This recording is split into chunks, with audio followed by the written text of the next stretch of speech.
பிசாசு சொன்னதை கேட்டாரா? சொல்லுங்க, ஒரு இடத்துல சொல்லுங்க, பிசாசு சொன்னதை கேட்டாரா? இல்ல. இந்த கல்லுகள் எல்லாம் அப்பமாகும்படி செய்யும் சொன்னா பிசாசு அப்பமாக்குனாரா?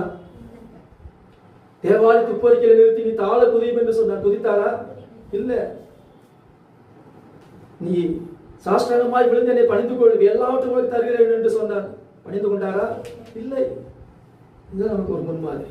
பிசாசு என்ன சொன்னாலும் என்ன செய்யக்கூடாது, செய்யக்கூடாது. அல்லேலூயா. இன்னைக்கு சத்துருக்குள் அப்படிதான். இன்னைக்கு பாருங்க, இன்னைக்கு எப்படி வருகிறாங்கன்னா, பிசாசு இன்னைக்கு போன் மூலமா வர்றான். உங்களுக்கு லோன் வேணுமா கேட்பான். சும்மா இருக்கிறவன போய் லோன் தர்றேன், கிரெடிட் கார்டு தர்றேன், எல்லா ஆசைவார்த்தை சொல்லி கடைசியில் படிக்கிற அவன் கடனாளியே ஆகி விட்டுருவான். நீங்க ஆண்டு வரையில நீங்க என்ன செய்ய முடியாது, மறக்க முடியாது. ஆமே, கடனாளியே ஆக்கி இந்த பூமியிலேயே இருக்க வைக்கிறது அவன் நோக்கம். கண்பாளர்களே, இப்ப பிசாசு சொல்றதை என்ன செய்யக்கூடாது, கேட்கக்கூடாது. ஏதாவது தேவையில்லாத ஒரு கப்பல் வந்துச்சுனாலும் அப்படின்னு உடனே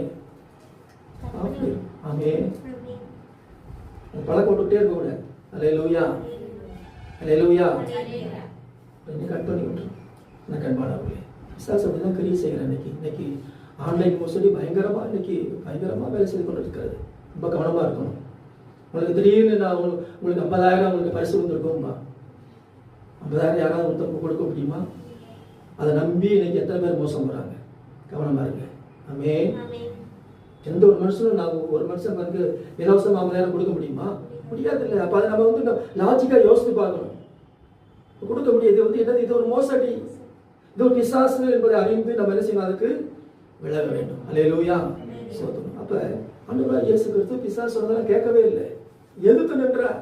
அப்பளே போய் பிசாசே, தேவனாய் கர்த்தர் ஒருவரே பணிந்து கொண்டு அவர் ஒருவருக்கே ஆராதனை செய்வார்கள் என்று எழுதியிருக்கிறது என்று ஆண்டவர் பிசாசை ஜெயித்தார். சோத்திரம். அப்ப ஆண்டவர் நம்மை பரிசுத்த ஜனமாக இருக்கும்படி அவருக்கு சொந்தமாக தெரிந்து கொண்டார். ஆமே. பரிசுத்த ஜனமாக. உபாகமம் 7:6 சொல்லுகிறது. அதை வாசிக்கிறீங்களா? உபாகமம் 7ஆம் அதிகாரம் 6வது வசனம்.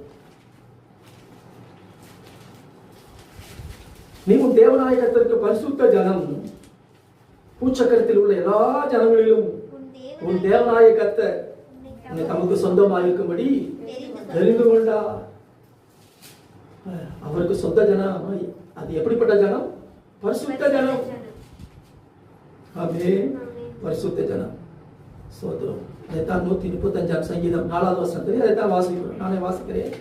கர்த்தர் யாக்கோபை தமக்காகவும் இஸ்ரவேலை தமக்கு சொந்தமாக என்ன செய்து கொண்டார், தெரிந்து கொண்டார்.